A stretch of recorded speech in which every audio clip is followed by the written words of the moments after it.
Hello, এই আমার রনি বাবা এখন সাড়া দেবে।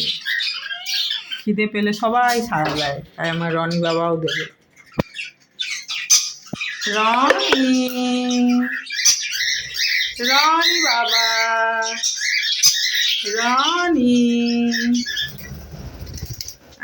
ও আঙ্গুলে বসতে পারে না, ও আঙ্গুলের কাছে এসে বসে। রনি বাবা, আজা বেটা, আজা, আজা বেটা,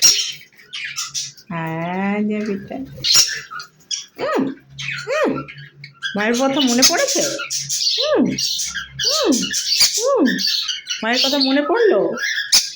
দোলুনি, দোলুনি, দোলুনি। ঠিক আছে, মনে পড়লেও কিছু করার নেই, এখন টাইম হয়নি, টাইমের আগে খাইতে দেওয়া যাবে না। হ্যাঁ ঠিক আছে, বুঝেছি তোমার খিদে পেয়েছে জানি। ঠিক আছে, বুঝেছি বুঝেছি, সব বুঝে মা, সব বুঝে। ঠিক আছে, তুমি এখানে বসে যাও, আমি এবার কুকি মাকে ডাকবো।